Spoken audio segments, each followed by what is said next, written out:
Buenos días, estimados estudiantes, espero que estén muy bien. Les habla su profesor Rubén en una nueva cápsula de historia.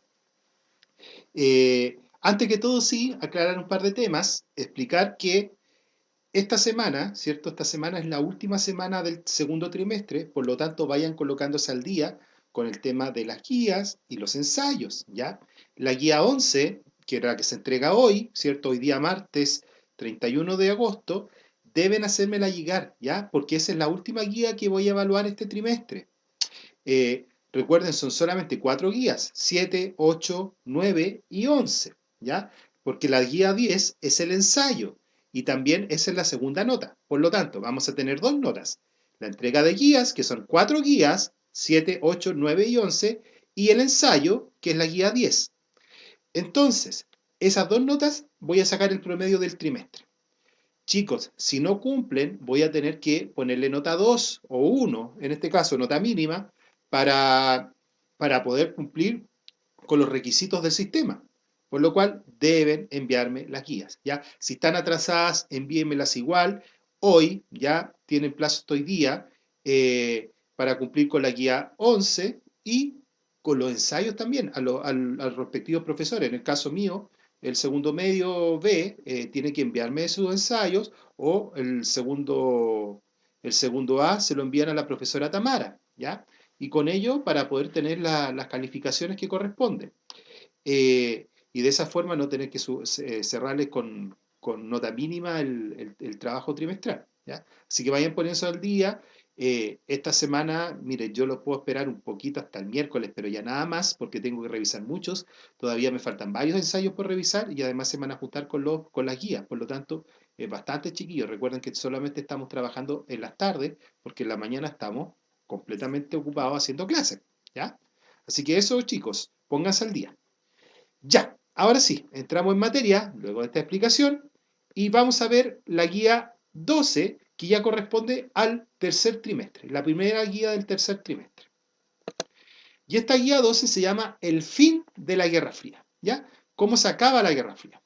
Y vamos a caracterizar y analizar los elementos que llevaron al fin de la Guerra Fría y los desafíos futuros que tenemos como una sociedad hoy en día, ¿ya? ¿Qué desafíos tenemos como sociedad respecto a los hechos que quedó después de la Guerra Fría, ¿ya? Que se acaba ya en 1991, con la caída de la Unión Soviética, haciéndole un spoiler un poquito de la clase. Bueno, dice acá, panorama internacional. La Guerra Fría sin duda ha marcado y polarizado todo el inicio de la segunda mitad del siglo XX. Ustedes saben que tenemos dos polos, ¿cierto? Estados Unidos y la Unión Soviética. Mientras que en materia económica, sobre todo en la década de los 70, ya 1970, la extensión del modelo occidental de Estados Unidos, ya esta economía que vimos en la clase anterior, ¿cierto? De capitalista o vivir al estilo de vida americano, ¿cierto? En el modo de vida americano o el estado de bienestar en Europa, había dado frutos. La gente estaba viviendo bien, la economía andaba bien en estos países desarrollados de Occidente, pero comenzaba a dar algunos señales de desgaste, ¿ya? La economía, por ejemplo, hubo una crisis del petróleo, donde los precios del petróleo se fueron muy arriba, los costos de la vida subieron un poco, entonces había cierto desgaste en este modelo económico que había dado sus frutos. Por otro lado, la URSS estaba sumido en una tremenda crisis social, ¿ya? El sistema comunista estaba haciendo crisis, la gente estaba mal, ¿ya? Los habitantes lo que hacían era mirar con cierto sueño o con cierta melancolía el modelo económico norteamericano, ¿ya? El modelo económico capitalista. Entonces la Unión Soviética estaban realmente mal. ¿Ya? Había gran crisis económica, faltaban productos, ya la gente no tenía para abastecerse completamente, los países de la órbita soviética ya estaban con crisis económica. Entonces el mundo ya no estaba tan bien como estuvo la década anterior. ¿Ya? Colapso del bloque oriental.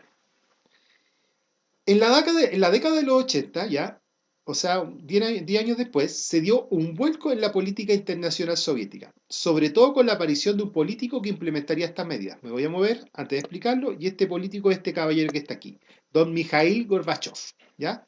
Un líder de la Unión Soviética, ¿ya? El secretario general del Partido Comunista, es bien conocido por esta mancha que tiene. Si alguna vez le aparece un tipo con una mancha en la frente, es Mikhail Gorbachev.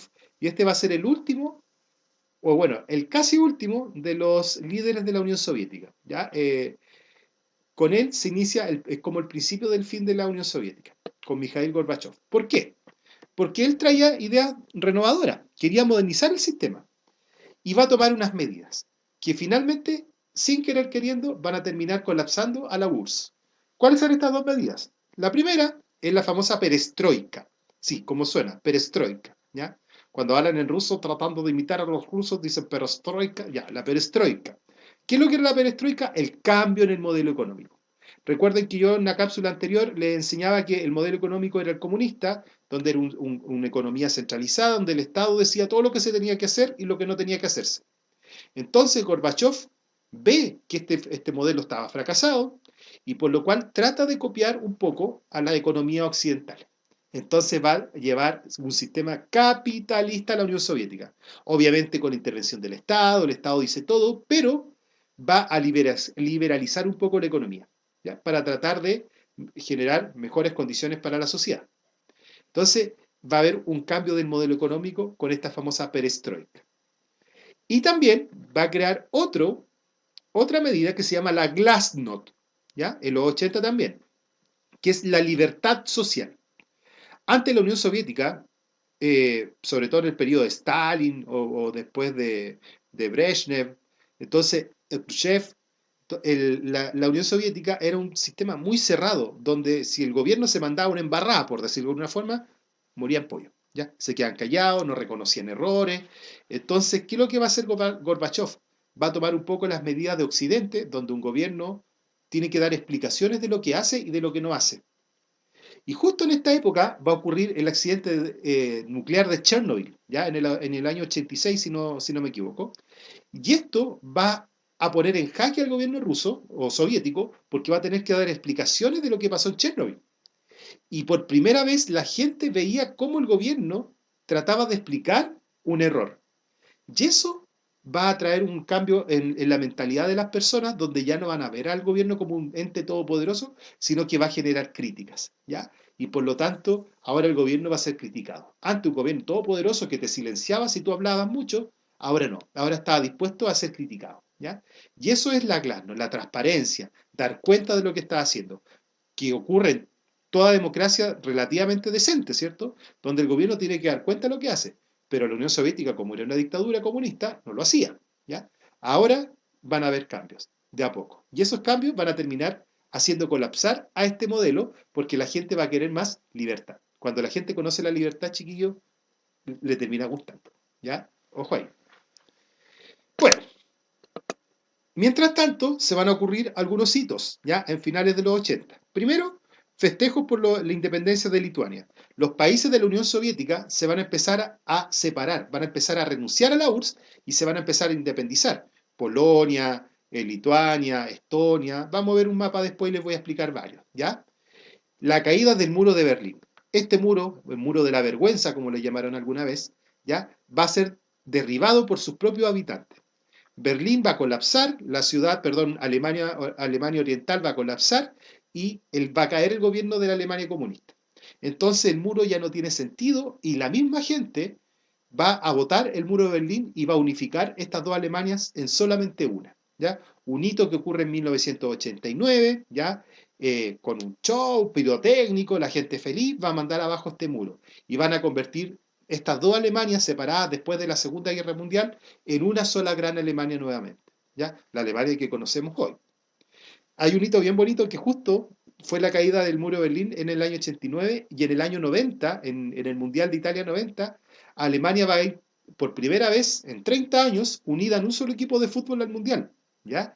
Y adivinen qué, van a ganar el Mundial. Y le van a ganar nada más ni nada menos que a la Argentina de Maradona, que había sido campeón mundial en el año 86. Entonces, esta Alemania va a tomar nuevas fuerzas, pues, ¿ya? Se convirtieron en lo poderoso que son, ¿ya? El gran gobierno alemán. Obviamente ahora no bajo una locura como fue Hitler, sino que un gobierno democrático ejemplar. Entonces ahí tenemos a Alemania. Y se va a generar la conferencia de Malta, donde se van a dar los primeros atisbos de la caída de la Unión Soviética, ¿ya? que la Unión Soviética aquí ya se empieza a desintegrar, se empiezan a separar los países que pertenecieron a esta Unión Soviética y se va a generar esta conferencia de Yalta. En la foto está Mikhail Gorbachev, ¿cierto? Con el presidente George Bush padre, que gobernaba Estados Unidos en ese tiempo.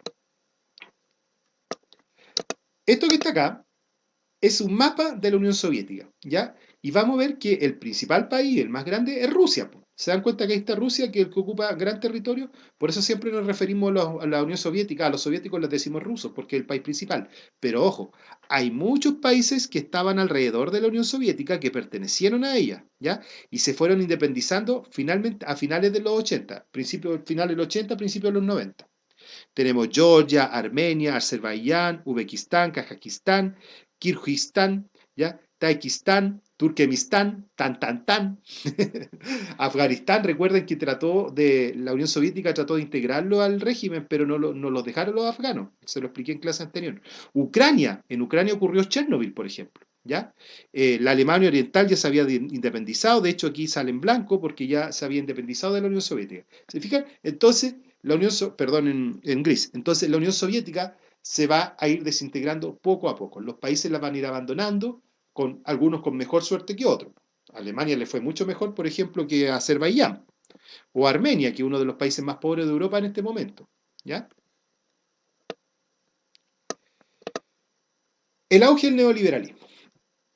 Paralelamente, en Estados Unidos y en Europa va a surgir este modelo neoliberal que va a reemplazar esta crisis que va a ser el estado de bienestar, ya este estado de bienestar europeo, donde el Estado trataba de darle, por ejemplo, educación, salud y previsión social a todas las personas.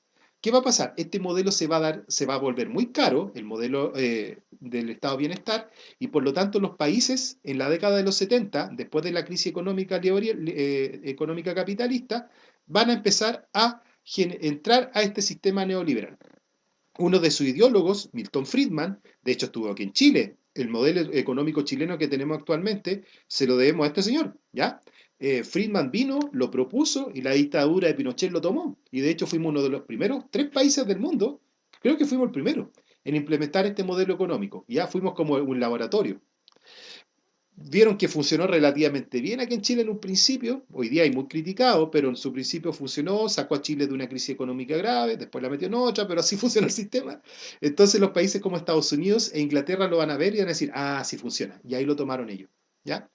¿Por qué va a surgir este modelo neoliberal? Por la crisis económica petrolera, ¿cierto? Van a buscar búsquedas de nuevas fuentes energéticas y se va a tercerizar el trabajo. O sea, se va a trabajar más que en la industria, sino que en el sistema en el sistema terciario, en, en la oficina, ya, en el tema de las telecomunicaciones, los negocios. Para allá va a ir el mundo. La economía neoliberal, ¿cómo funciona? Características. Se van a privatizar las empresas, ¿ya? Las empresas ahora ya no van a ser del Estado, sino que van a ser de los privados. Los privados van a manejar. Aquí en Chile se privatizaron muchas empresas.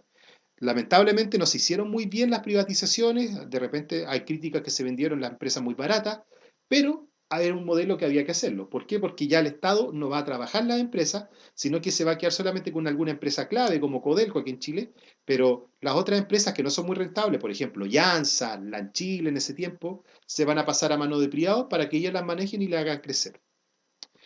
El Estado va a tener poca inversión. El Estado va a tratar de no meterse tanto en economía, solamente tratar de solucionar problemas sociales, pero no meterse en economía. En economía se van a meter los privados solamente. Por ejemplo, hasta la luz y el agua aquí en Chile es privada, ¿ya? Y el Estado trata de no meterse.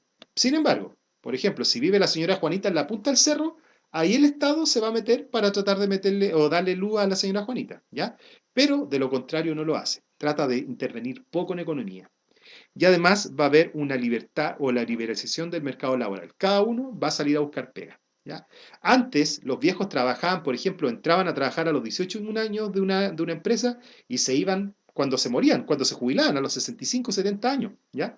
Ahora no. Cuando se liberaliza el modelo económico, la gente va a trabajar 5 años, 10 años en una empresa, se va a aburrir, se va a cambiar, entonces el mercado del trabajo se dinamiza. Aparecen los grandes malls, las carreteras concesionadas, tal como conocemos el país hoy en día. En otros países funcionó mejor, por ejemplo, los países europeos y en Estados Unidos.